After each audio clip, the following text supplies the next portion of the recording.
Hey everybody, this is Dianne. Welcome to Biters and Season 8, Episode 1 of The Walking Dead. The premiere, Mercy. This is Marnell, and I know that we talked about Dianne not being on here, but here we are. Here we are, the Real Housewives of Alaska. Only one of us isn't in Alaska. That's right. I am partying out in Seattle this week, and you know what I did for my first day in Seattle? What? Field dressed a deer. Oh, that's right. No. Tell them the real story. What kind of deer was it? Okay, so the real story is my friend picked me up at the airport. I was getting ready to go to a fiber fusion festival because, I'd like to try to spin my own yarn. And instead, my friend gets a call from her friend saying, there's a roadkill deer in my driveway, or in my yard, except he's not dead. Oh, that's the worst. So, and this gentleman is very lovely, but he is not as tough as a Real Housewife of Alaska. Yeah. So we took a little detour that turned into, oh, hell no, there's no way we can kill this animal without a firearm, and he definitely needed to be put down because he had a complete fracture of his front leg and a big wound on his side. So, call the police, the sheriff comes over, the sheriff says, I hate doing this, but I've got a rookie to come do it. And so eventually the rookie gets there, puts the deer down. Thank God for the deer, because it was really sad. It really needed to be put out of its misery. And then we ended up dressing out a young male deer, and now my friend's fridge is full of venison. And I love that you feel dressed roadkill. Right. Well, and therefore I got to be more Alaskan than I typically am, only I was not in Alaska. See, and the roadkill that I did, it was also in Washington, but I hit it hard enough with the truck that it died on impact. I just want to be really specific. We did not kill this poor deer. We just put him out of his misery. Oh, that's funny. So yes, one Real Housewife is in Seattle. Yes. But you're still in Alaska. I still am in Alaska, yes. So, wow, we're back. I loved it. I did it. I know you didn't. I can't believe that you didn't. I mean, I loved it. We're back. I love The Walking Dead. We're back, but it didn't live up to my hype. I mean, I have absolutely no doubt that season 8 will live up. It will totally live up to the hype, but it always does. They hype it up, and it does. And it's got to be better than last season. Last season was a big downer. So, don't judge me for not really liking this episode. I kind of liked The Talking Dead afterwards a lot better. It was a lot more fun. Yeah, I don't think I rated this one that highly. All right, give me your rating. 4.1 lobster bibs. All right. I was going to give it a 5, but I really thought about it, and a 5 doesn't leave much room for wiggle. Right. So I'm giving it a 4.912 out of 5 armored exploding RVs. Okay, and was I I don't think I was. I think there was somebody on Gizmodo.com who also anthropomorphized the RV. It looked like a smiley face, didn't it? Oh my God, that is so funny. So all I could think whenever the RV was in the shot was it was like Pixar's Cars 4, The Driving Dead. Oh my God, that's hilarious. That's all I can think of now. When you watch it back, you're going to think that now too. You're welcome. I'm not going to think that. I might look for the smiley face, but that's it, was man. so, because they had the air intake in the front. They had to leave, and then the windshield, they had to leave too open. And yeah, it looked like a smiley face. So I totally anthropomorphized that. So what I was really thinking was we had Dale's RV again, kind of, and now that's gone too. Yeah. Yeah. Another character really from season 1. Yep. Yeah. So I've got a few numbers. Um, Oh, you do? That's surprising. I do, not for this. So I thought I would talk about the Fear the Walking Dead finale a little bit. So it looks like it was rated as both episodes, just as one episode Okay. in the views. Okay. So it was number 11 in Live Plus 3 for cable for that week.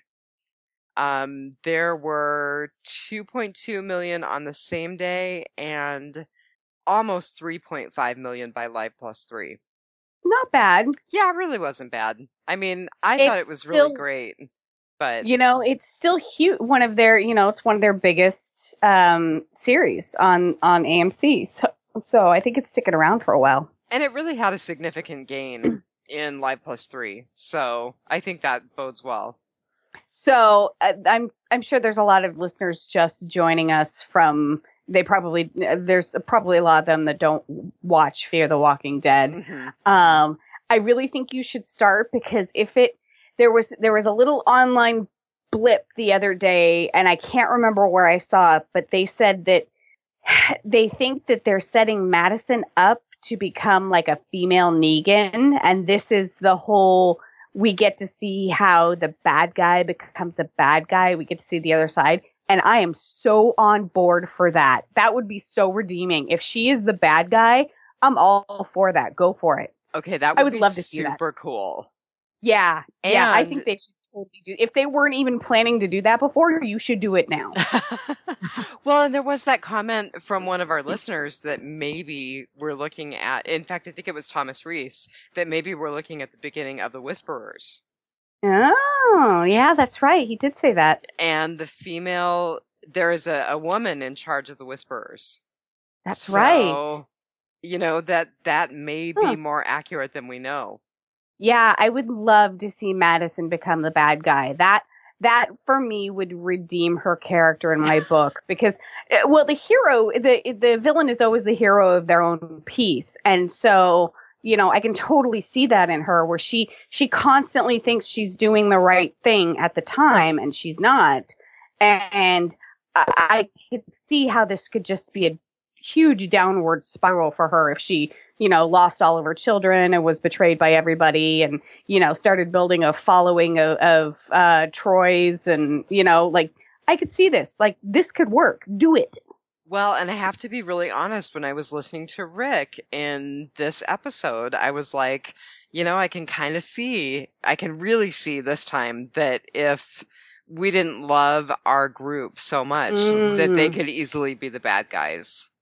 This has been pointed out. I can't remember if it was the Gizmod article or the Vanity Fair article that I was reading today, that there was major shades of Negan in Rick to this episode. Yeah. So we'll get into that in Rotting Potpourri. Very cool.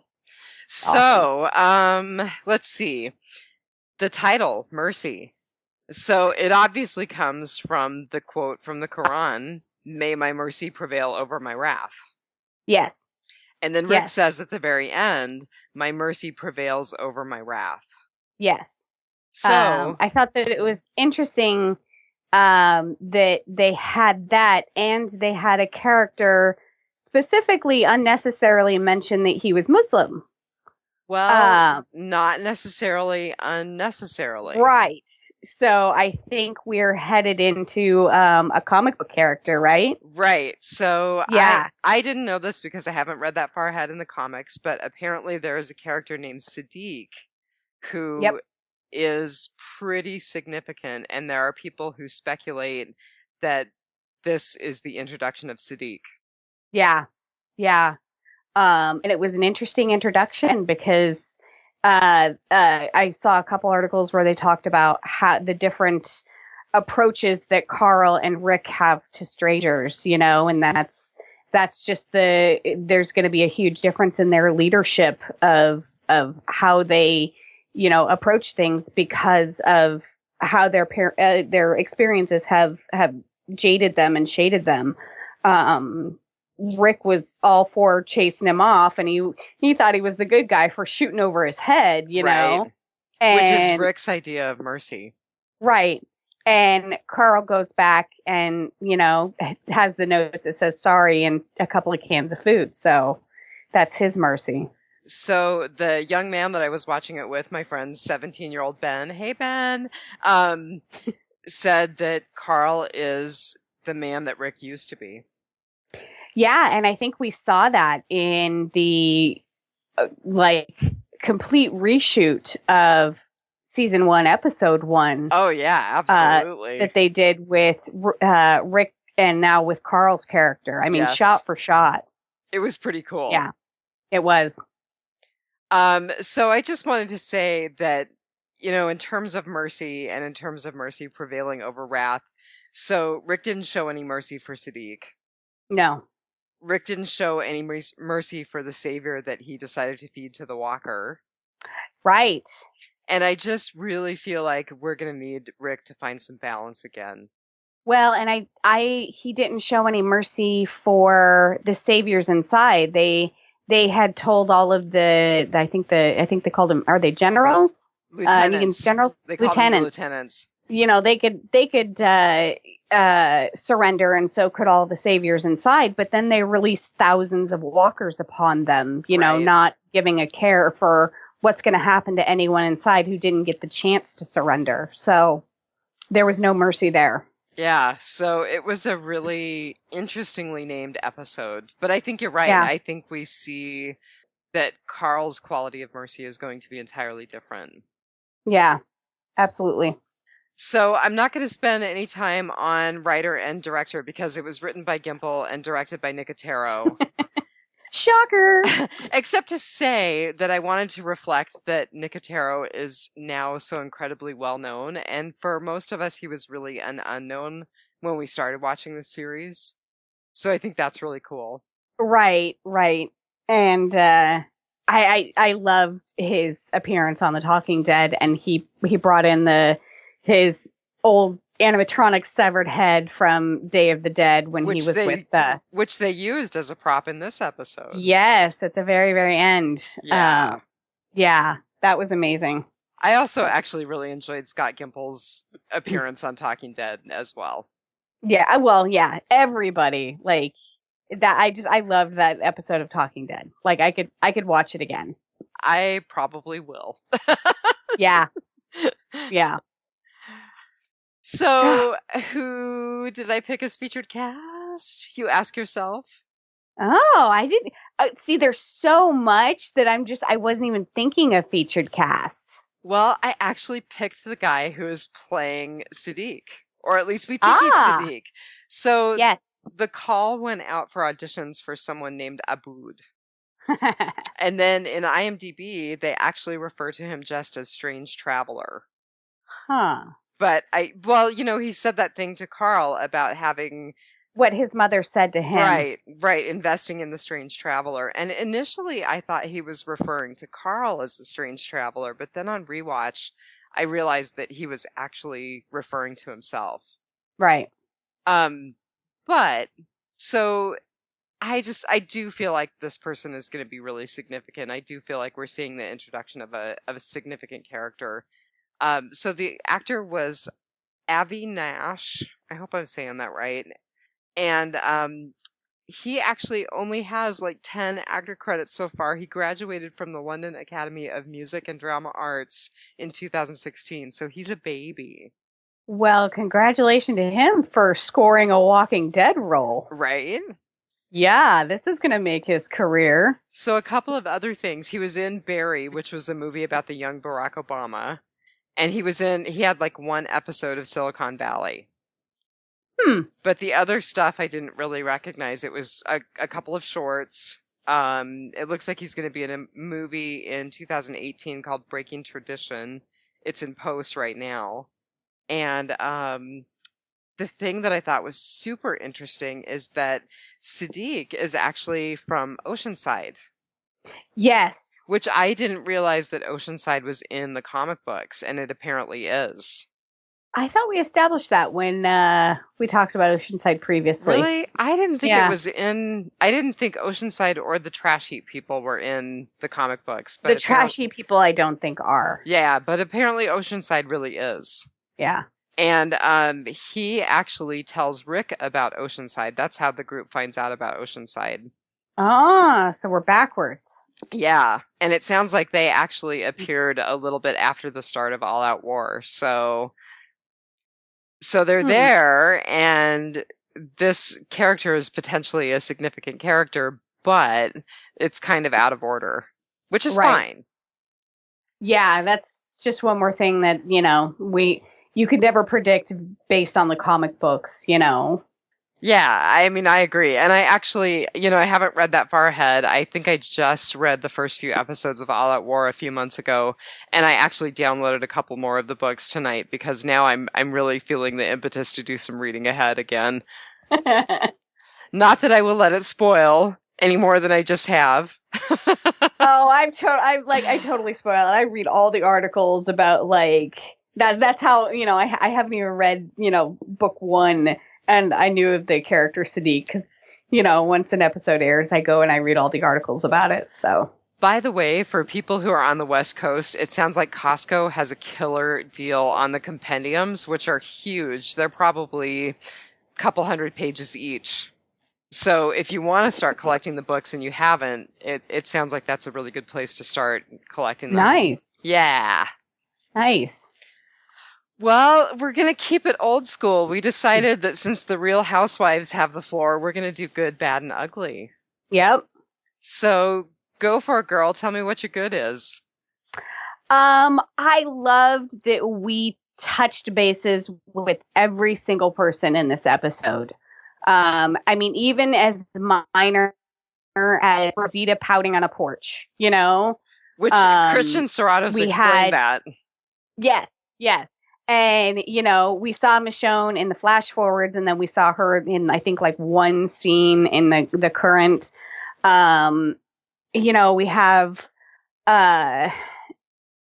Daryl, he's got a big role again. God, Carol and Tara teaming up together, and just we had everybody in the episode. We had Enid and Jerry, which I loved their little interaction. That was funny. I totally love Jerry.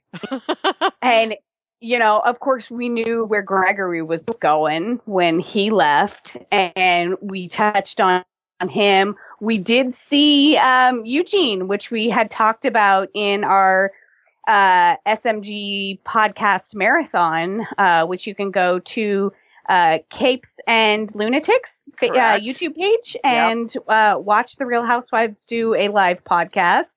And we talked about the upcoming season 8 of Walking Dead and the trailer that had come out. And we hadn't seen Eugene in the trailer, and we did get to see Eugene this episode. And so, I mean, we touched on everybody, and we go so many episodes without seeing, a group of people or one person, or, that it's nice to see everybody all at once and see what they're doing and, what's going on in the situation and where they are. And I really loved that they did that this episode, and they did it in 1 hour, less than an hour, like 46 minutes. I was actually incredibly surprised that it was not a long premiere. I was too, and it felt like it went by so fast. I agree. Yeah. I mean, I felt like The Talking Dead went on for 2 hours. Yes. But the Walking Dead it was over in a blink of an eye. So, yeah, I really loved that we saw everybody. I did too. And I loved, and I know you said this before, but I loved that we saw everybody on, well, I shouldn't say everybody. There's some feedback about that, but I love that we saw so many people, including former cast members, on Talking Dead. It was really great. Yes. Yes. Yeah, we'll get into who we didn't see. Yeah. Yeah. That'll be interesting. So my good was sort of similar to yours, but it was more just the whole really coolness of coming full circle in this episode. I mean, the fact that we saw the scenes reshot where Carl was essentially walking in Rick's footsteps again in the abandoned gas station. The fact that I'm so glad that you said this, because my good was all the callbacks / everyone in the episode. So I'm so glad you touched on my other part of my good. Yeah. Oh, good. So we'll talk about the callbacks in our goods because I made a big list and it's probably not comprehensive by any stretch. Oh, there were so many. Yeah. But I just love that we were full circle. And I also agree. I love that we saw all of the characters and got even just little snippets. Yeah. It's a really nice way to be set up, especially after you said a really downer of a season. I mean, season 7 was great, don't get me wrong, but it was a downer. You know, I keep all the lead up in the past week I've seen on the articles have been like, what went wrong in season 7? And, you know, how horrible season 7 was. And I'm just like, I thought it was okay. I mean, yeah, I guess we started on a downer note, but, you know, it's The Walking Dead. I mean, it's not going to be rainbows and sunshine. Was it my favorite season? No, but it was good. Right. I mean, I actually started rewatching it a couple of weeks ago, and I'm really kind of enjoying the rewatch. I even rewatched the first episode of season 7, which I wasn't sure if I was going to. I kind of meant to, but time got away from me. I meant to like do a full rewatch of season 7. So hopefully I will get that done before season 8 is over also. Well, so why don't we go into callbacks then? Because I made a pretty big list. I mean, obviously one, and I feel like I can say it now, because it's been pretty well talked about, but we saw Summer, the teddy bear zombie. Yes. Yes. Not as herself, as another zombie, but that was the same actress. Yes. Addie Miller. You can find her on Twitter on the Addie Miller, or her name is the Addie Miller. And there's actually a really good article on Huffington Post that they had a small interview with her, and there's some really, really great pictures. And I don't know if you've heard the Taylor Swift song. Look What You Made Me Do, I think is what it's called. Oh, no, I haven't listened to it yet. There's a little clip in it that's it sounds like a message recorder, a phone thingy that I can't think of right now. Answering machine message. Answering machine, thank you. I know, it's from like ages and ages ago. I'm really dating myself. I know. It's not voicemail, it's the other one with the tape. So there's a part in the song where Taylor Swift says, I'm sorry, the old Taylor can't come to the phone right now. Why? Because she's dead. And there's a side-by-side that Addie Miller posted on her Twitter of her looking over her shoulder in full zombie makeup when she was in season 1, and full zombie makeup in season 8 looking over her shoulder. It's the same shot, only... you know, the makeup has changed because the walkers in season 8 are much more deteriorated. And the caption is, I'm sorry, the old Summer can't come to the phone right now. Why? Oh, because she's dead. That's awesome. So it's very awesome. You should go, if you're on Twitter, you should go follow the Addie Miller. I should go do that. And you should check out the Huffington Post article. It's she's got a Q&A in it that's really interesting. She didn't tell anybody that she was, well, actually, she didn't even know. Her mom told her, like, when they were on her way the day before shooting. Oh, that's so exciting. Yeah, and so unless people had been there since season 1, they didn't know it was her on set. And she actually went by a pseudonym on set. I can't find it. It was Lily something. Lily Griffin or Griffor or something. It's her dog. Her dog's name is Lily, and it's a griffin. Oh, that's cool. Yeah, so like nobody knew. It was kept so quiet. And even Andrew Lincoln, who was in the scene with her, didn't know it was her. I guess they shot the scenes separately and just mended them together, you know, CGI. And so he didn't even know until probably now that she was in the scene with him. That is so cool. Isn't that amazing? So go check out the Huffington Post article and follow Addie Miller on Twitter. I just did. So yeah, that was an amazing callback. So other callbacks, obviously, old man Rick's coma, that whole setup, Yes, with the flowers and the bed and yep. and the clock. So the clock. What was with that? Well, so I looked it up because I was really wondering what the significance of the time was. And it was funny, I looked at different articles and there were articles that said it was 8:21, 8:22, 8:23. Well, Mm-hmm. so one of the articles that I read said that it was a callback to Lost because Scott Mm-hmm. Gimple is a really huge Lost fan. But Mm-hmm. Nicotero says it was completely Completely unintentional. unintentional. Right. So it sounds like it doesn't really have any significance other than kind of showing us the clock again because we saw the clock when Rick was in his coma. Right. So my thought today on it was if it was 8/21, I was thinking it was August 2021 because that would match about the time frame that the daughter Judith. Judith, that's kind of the age she would be that she was in that scene, and they were doing some sort of festival and there was a big owl, and so I would think that was a fall festival, and so that was my reading too much into it. Way to overthink it, little sister.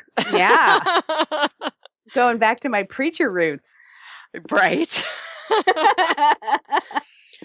So I also thought the scenes in the field where Rick was giving his big speech, they show him at one point kind of looking out over the land, and it was reminiscent of that scene where he looks out over the farm with Herschel. Yeah, yeah, definitely. For me, that scene brought back the speech in the barn. We are the Walking Dead. Right. Yeah, that Yes. whole he likes to stand up and do a big monologue. That's what that brought back for me. What else have you got? I've got a few other things, but I don't want to steal all of your thunder. Well, there's actually one that I just found online.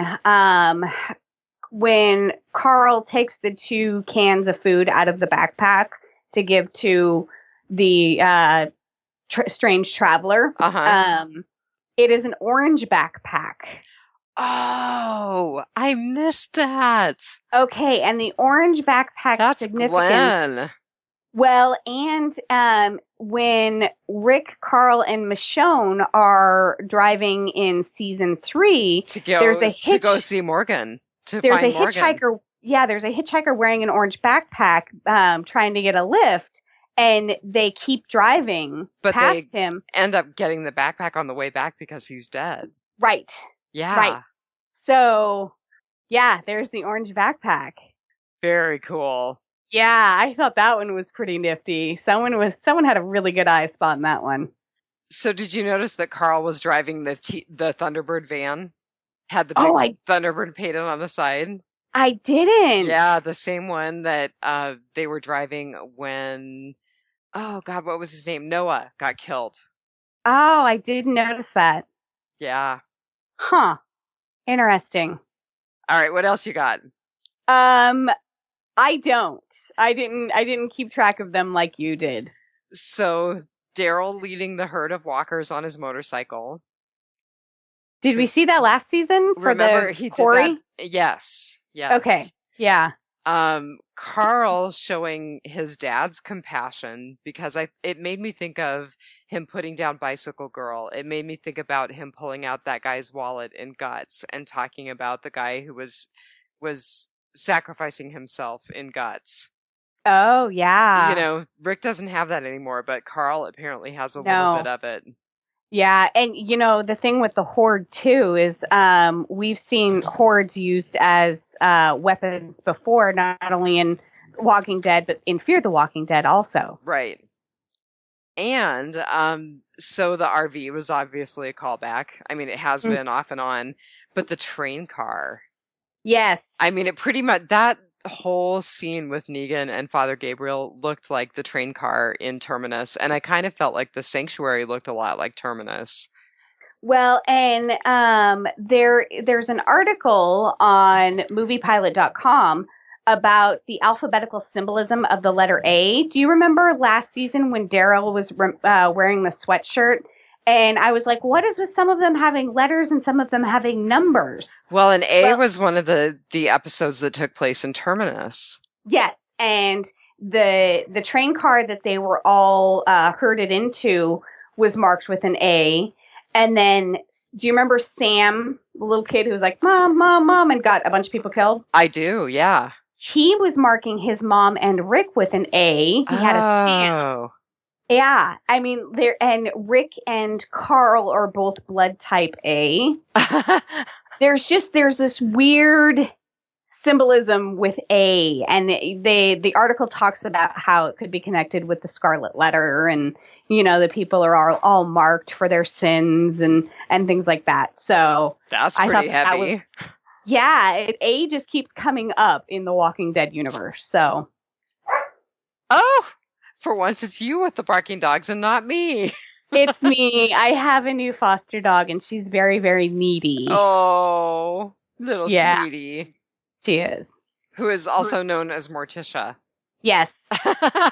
we don't know her real name, so I dubbed her Morticia in light of it being close to Halloween. Right on. Yeah. All right, so tell me your bad. If you have been an avid listener of the show and listened to anything that I say, you know that I hate time jumps. I don't like when we jump back and forth in a story in a single episode. And we had at least 3 distinct timelines in this episode that we kept jumping back and forth into. We did. One of them was a fantasy. Ugh. But I think was that it? So the flash forward to Rick, Old Man Rick, I totally think that was a fantasy. Okay, I think so too, because everyone keeps saying Rick's dying this season. And if Rick dies this season, we can't have Old Man Rick. Okay, I don't think Rick is dying this season. I disagree. I could be wrong. My bold prediction, Rick is not dying. I disagree too, but I don't think Rick makes it till the end of the series. And Robert Kirkman has been very clear about that. Right. I don't think that there is going to be an Old Man Rick, so I don't think that was actually a flash forward. I think that was his dream. I think we saw a dream sequence last season with Glenn and Abe at Thanksgiving, and those 2 characters had already died. Right. So, there's we've seen kind of fantasies before. So I think that was Red-Eyed Rick's fantasy. And I think Red-Eyed Rick is actually at the end of All Out War. Yes, I think Red-Eyed Rick is in the final episode for this season because I do too. He's standing over 2 graves, and I've seen things where they said it was Abe and Glenn's graves. Oh, but yeah, that's what I thought it was. I've also seen things saying that, and I don't believe this. Let me make this clear. I've seen things saying that it is Michonne and Carl's graves. No, I don't think that's true. But I do think that maybe we do lose a couple of characters this season, and that was his whole may mercy overrule my wrath, or whatever he said. Because I don't agree. I think we lose 2 significant characters this season. I think, and my bold prediction is one of them is Rosita. I think we lose characters this season, but I think his mercy prevailing over his wrath is that he is not going to kill Negan. That would be awful. Why don't you think he kills Negan? I'm not going to deeply delve into why I think that, but I just think that is what we're seeing. I think how do we move forward with live Negan? I don't because there's no real prisons that we can keep him in. Well, except Morgan has been building a prison. We really going to keep that dude alive? We going to waste food on him? I think that maybe it is the balancing act of Rick rediscovering some mercy. We will have to agree to disagree.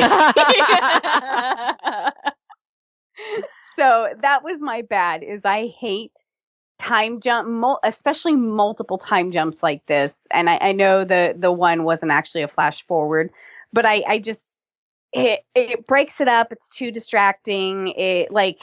I could have done without the old man Rick stuff. I could have done without the fantasy. Fine with the Red Eye Rick. We'll see. What becomes of him at the end of the season. It was too much for me. I don't like time jumps. So you like your Walking Dead to be a little more linear. Yes.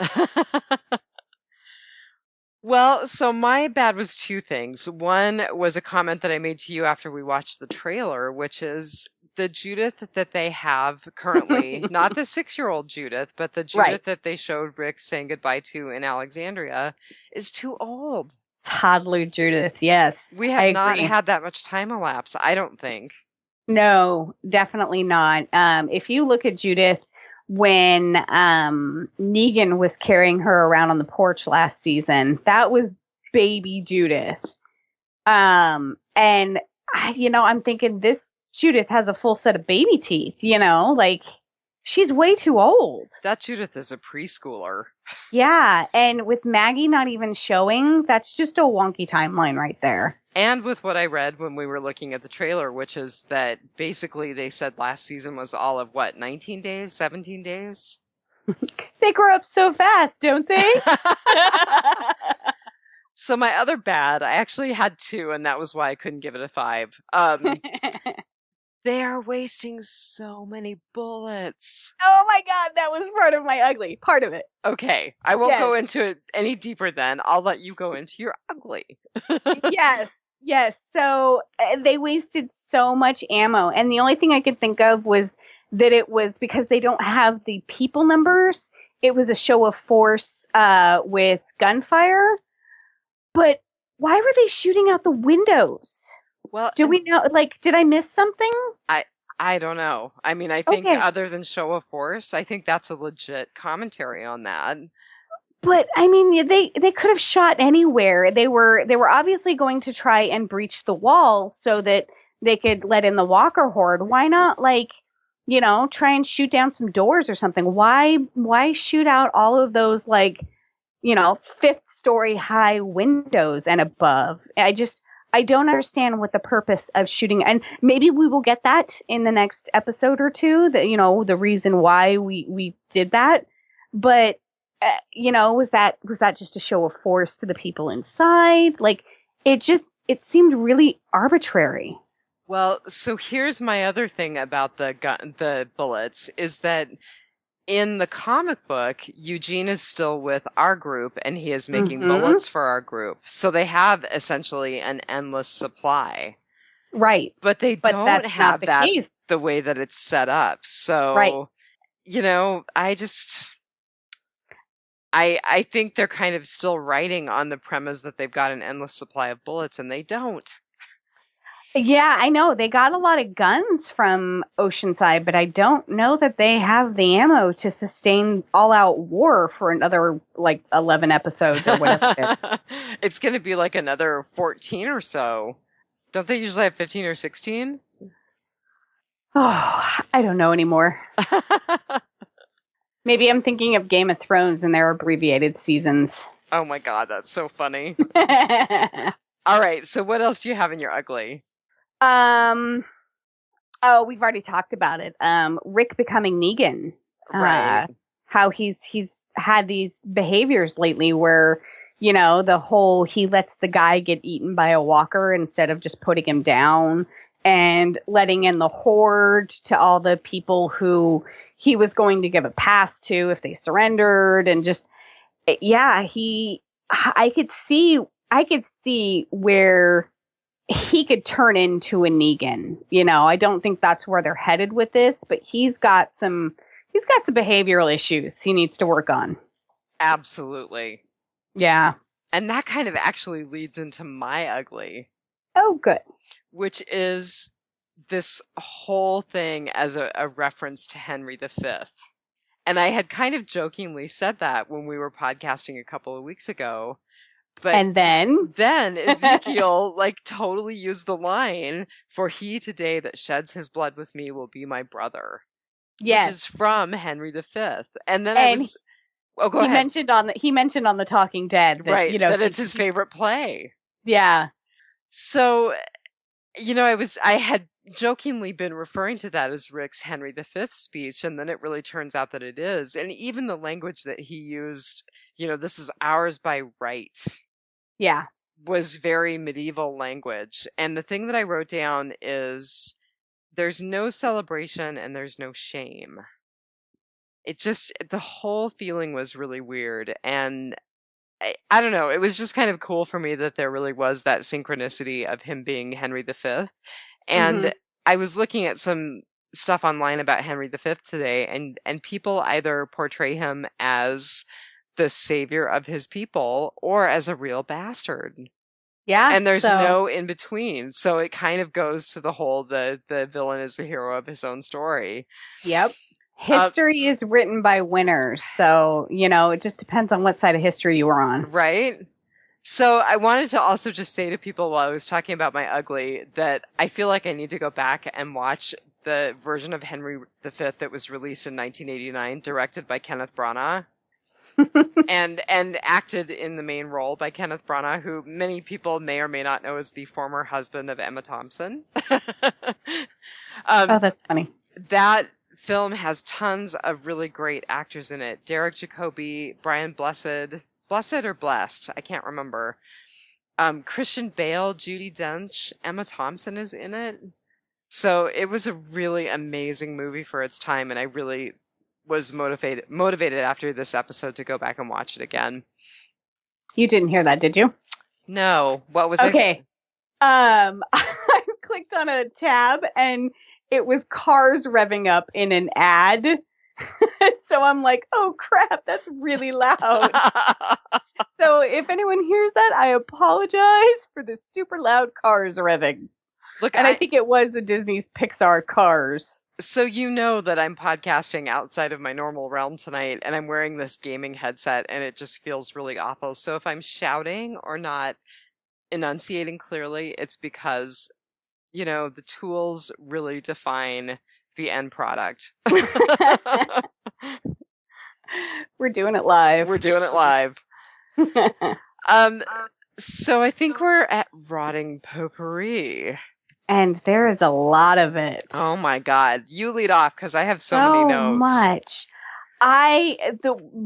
One of my original goods, it's so tiny, but I absolutely loved it. So I stuck it in my rotting potpourri. I loved the arrow messages between Dwight and Daryl. Like, it was so medievally, like it was so Robin Hoody.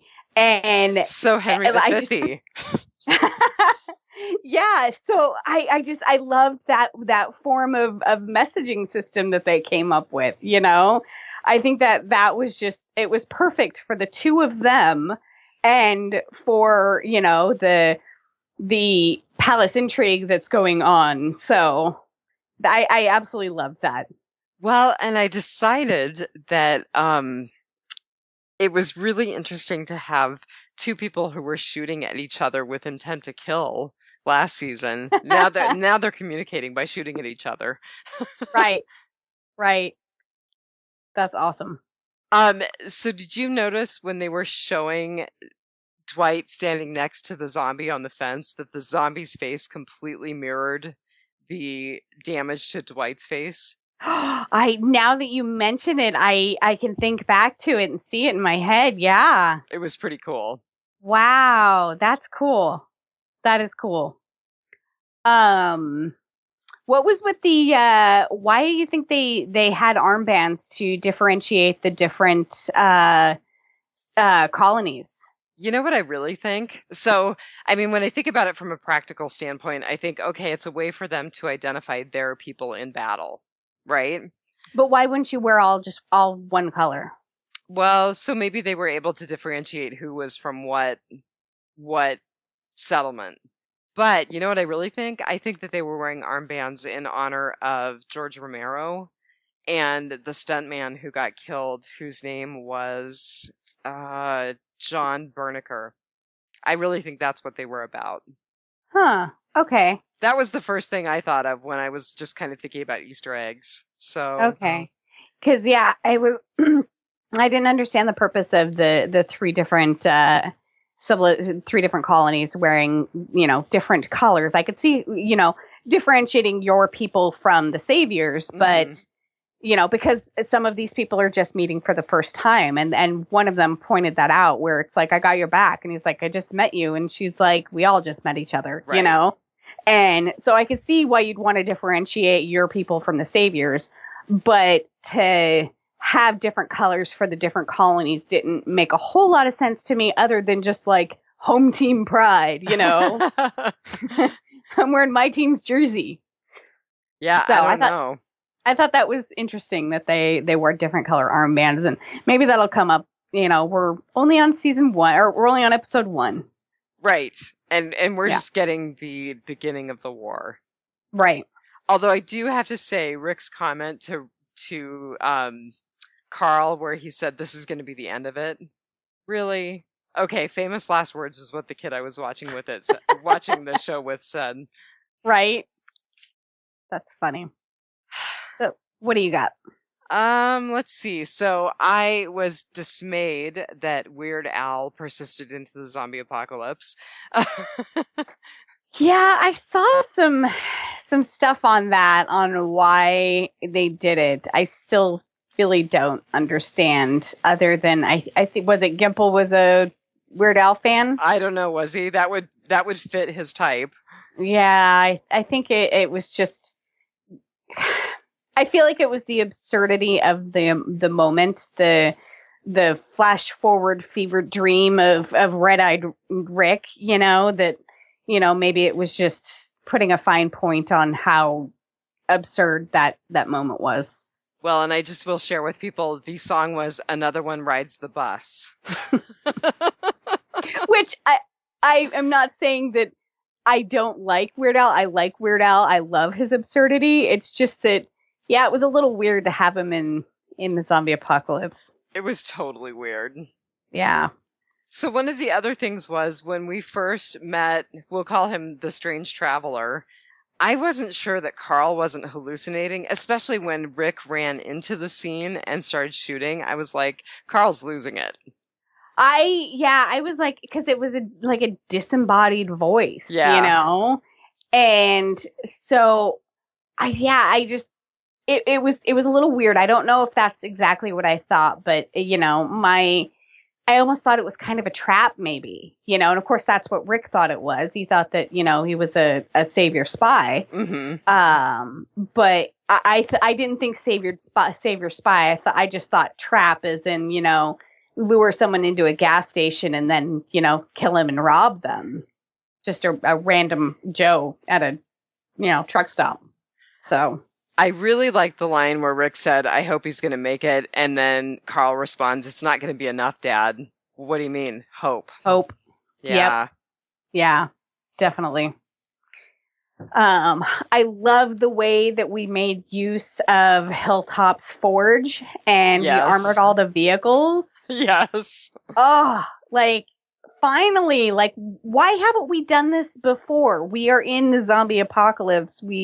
I mean, I know it's not great on gas mileage, but it's maybe not even, you wouldn't even have to do big steel plates, just more like the RV.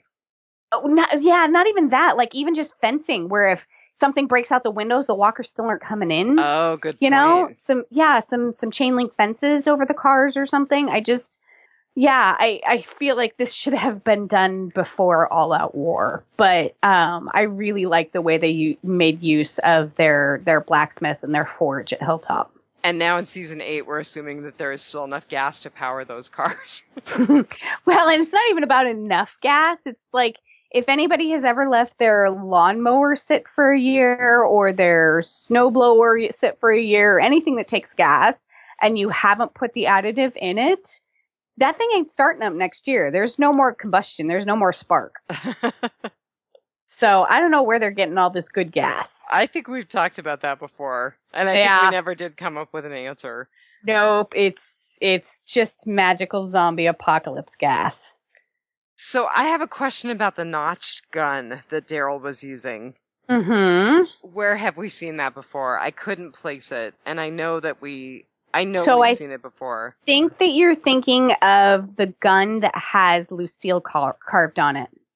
Are you? No, I think we've actually seen the notched gun before. Then I don't remember because I remember someone had a gun with Lucille carved into it. Yeah.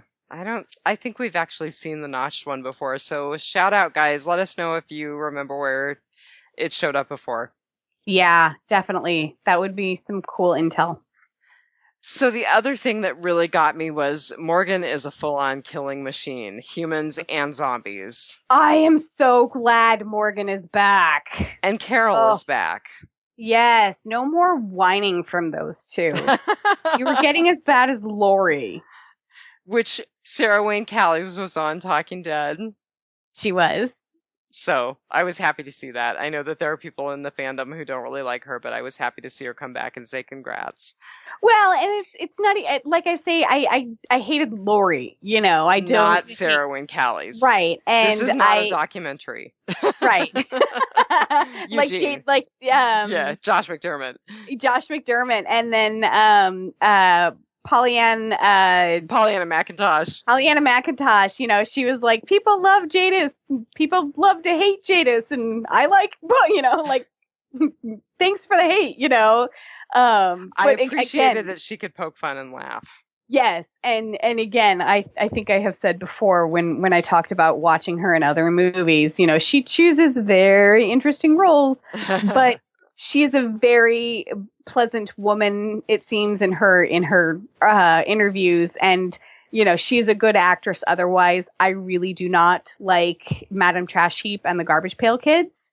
I do not like Jadis's character. I will be glad to see them come to a gory demise. But again, I do not hate the actress herself. I think she's lovely. I would just like to say about Talking Dead that there were some amazing gowns on the Talking Dead. I did not even pay attention. Pollyanna McIntosh looked amazing. Christian and Serratos. Her hair didn't look awful. It didn't look awful, no. Yeah. Yeah. Christian Serratos looked amazing, and the young man with whom I was watching the show said, "Did you notice all of the cleavage?" No. And I said, yes, actually, there was this beautiful milky globe of breast that was just about to spill out of Christian Serratos's dress. So, that's funny. So if you haven't watched Talking Dead yet, that might be a motivation for some of you. I had my laptop set up in the kitchen and I was loading the dishwasher. Oh, that's funny. And cleaning the counters at the time. So I was like paying attention when the scenes were coming up, but I wasn't paying attention, you know, visually when they were talking on the stage. So I got to watch it on my friend's projector screen. Ooh, fancy, along with the Walking Dead. Nice. Yeah, it was nice. Very nice. So did we discover, did I miss something? Why did Michonne stay behind? Well, remember she was badly injured by being beaten in the last episode, and she said, everything still hurts. Everything hurts, and I think she was really talking physically and not talking metaphorically. Okay. I had forgotten that, you know, she was beaten so badly. And that of course is why, Rosita stayed behind as she'd been shot. Yeah. Right. So, okay. I totally get that now, but I was like, there were so many like dang pregnancy announcements or whatever this season between, Jeffrey Dean Morgan and his wife and now Chris Hardwick and his wife. I was like, oh God, is, the chick who plays Michonne, is she pregnant? Like, is she not allowed to like participate in All Out War or something? And Maggie is. No, but we do find out that that's why Christian Serratos only had this little bit piece in the premiere as Rosita, because she was basically on maternity leave. Right. She was very thankful that they actually pushed her into maternity leave because she didn't want it, but she was grateful when she had it. So, okay. So I will cross Michonne being a lesser character in the episode off my list. Yeah. So I thought it was super funny that Rick said to Negan, "You're going to make me count," which was exactly what Negan said to him. Oh, I did not catch that. Yes. And then Rick didn't actually count until he counted to like 7 and then started shooting. Yeah. I'm like, okay, Jadis and the trash people have lost language. Did he forget how to count? What's going on? So what was up with that? Why do you think he didn't do the full countdown? Was he really just gunning for Negan? No mercy. Yeah. But there's been a lot of talk online about why he didn't actually hit Negan, why he couldn't get the shot, didn't make the shot. And I think might have been Scott Gimple. Yeah, he told IndieWire that Rick really didn't have a clear shot. It was kind of a perspective thing that when we saw Rick and we saw Negan, that wasn't how they were seeing each other. And so Rick actually didn't have a good eye line to Negan. And so that's why he couldn't make the shot to kill him. But I kind of disagree, because he could have just sprayed bullets in a line and, at least, mortally wounded him. But then we wouldn't have a season 8. We wouldn't have All Out War. We would just have Negan's dead. So, Gregory. So I love that Simon was like, I've invested so much in you and I'm really disappointed, and pushed him down the stairs. I liked that too much. Like that. I just had too much satisfaction with that. And I actually thought that maybe he was like, down one story below or something with like a broken ankle or something, that he was going to die. And then Father Gabriel had to get all stupid again. Like, I thought we learned this lesson. Like, when did he go back and just get stupid again? Okay, I want to give Father Gabriel a little credit, though, because he managed his terror very well. Oh, yeah, he's come a long way in that. But I think he needs to stop trying to give people redemption. Like, there are just some people who don't deserve it and aren't going to grab hold of it. I don't know, man. That's a hard question to answer. That's a hard judgment to make. I actually dislike Gregory more than I dislike Negan, because I agree. Gregory is a coward, and cowards are. I mean, Negan is pretty predictable as a bad guy, I think. Gregory is completely unpredictable in what he will do. Although we have been able to predict that he would go to Negan, and anyone could see that he was totally going to betray Father Gabriel. Oh, and I think Father Gabriel is the person that you were sending me pictures of. You think so? Yes, remember? In their tidy-whities? In their tidy-whities, yeah. I don't know. I think the skin tone is wrong. I don't know. I don't think you can read that much out of the pictures that you sent me.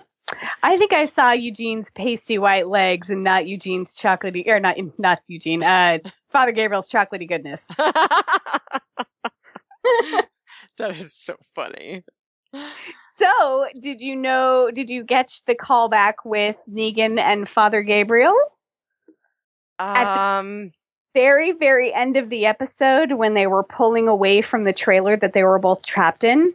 I don't think I did. It was reminiscent of Rick being trapped in the tank and the walkers surrounding him. Oh, very good. Yeah. Yeah, I think they actually kind of mentioned that one on The Talking Dead. Maybe not. Maybe I read it in an article or something, but yeah. That was very good. That was a very cool callback. So why should he be wearing his, pooping pants?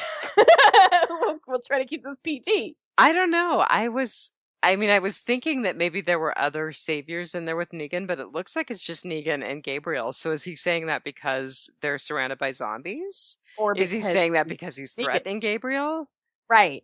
Like, what should he fear more, the zombies or Negan? Right. Yeah. Yeah. This will be interesting. Because I think that they're going to have to work together. And like you said, maybe Father Gabriel shouldn't try and stop trying to redeem people. Maybe he's going to try and talk Negan into teaming up to get them both out of there. That's an interesting idea. Because they're both stuck in there. They're both in the same position. That's a very interesting idea. Yeah, I think those two are going to have to buddy cop this. I love it. Buddy cop it. Well, that's like my Alicia and Diana show from Fear the Walking Dead. Right. I also kind of want to see the Jerry and Enid show. Me too, especially because his forearm is as big as her chest. Dude. Yeah. I think we've covered the map. Yeah, I don't think I've got. Oh, I did think that Tara had some great lines where she was like, "Okay, close enough. Pleasure doing business with you." Pleasure doing business with you. I loved that. That was good. Yeah. Yeah. And right after that was Daryl talking to Carol and saying, "This should be fun." And Carol's like, "No, this won't be fun." And he's like, "Well, it's better than what was going on before." So, all out war. All out war. So I just want to give a shout out to the people that we saw in Talking Dead. So we saw Sonequa Martin Green. We saw Scott Wilson, who played Herschel. We saw Emily Kinney, who played Beth, who made a very poor wardrobe choice, but okay. Now I'm really going to have to go back and watch. We saw Irony Singleton in the crowd introducing the fan who was asking the question. And we saw Michael Rooker, Sarah Wayne Callies. Who else did we see from previous? God, I don't know. We didn't see John Barenthal, which I thought was interesting. I don't think that has anything to do with crossover, but Phil Parrish from Capes and Lunatics said, thought for tonight's podcast, we saw most of the big players from Walking Dead over its entire run except for Abe. Busy filming a crossover, perhaps? I think so. Well, so I actually follow Michael Cudlitz on Twitter, and he said, no, he was supposed to be there and something came up. Mm-hmm. But he actually had a legit answer for it. Now I'm going to have to find it. Because it wasn't, and something came up that I can't really talk about. Wink, wink, wink. It was more than that. I think it's misdirection. So I think John Barenthal wasn't there because he's probably doing some stuff for The Punisher. Yeah, because that's coming out in November now. Right, next month.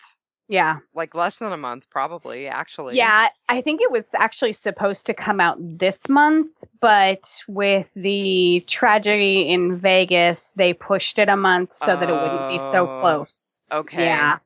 Yeah.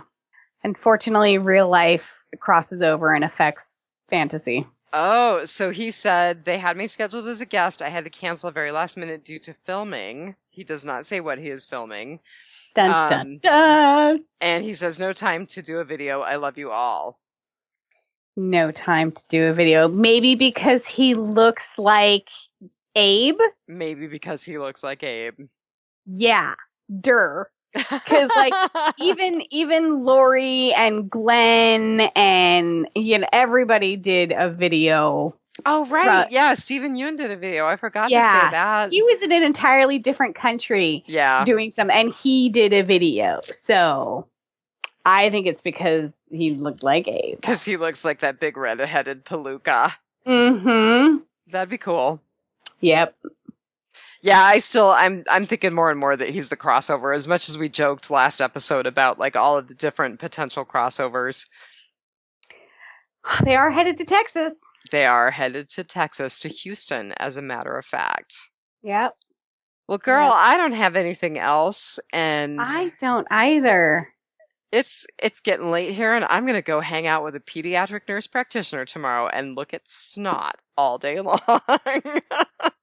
That sounds amazing.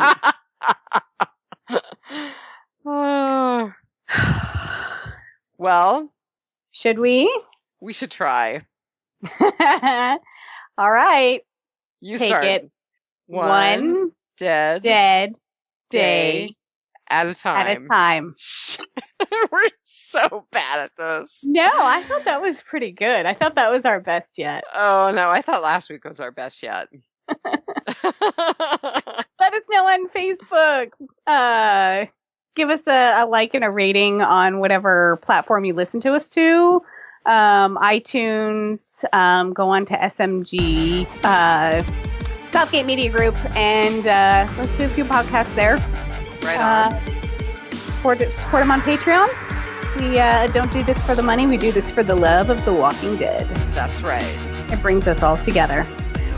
All right, everybody, have a good week. And I guess it's going to be The Real Housewives next week, too. Yeah, I think so. All right. Take care, Good night. you guys. Bye. Bye.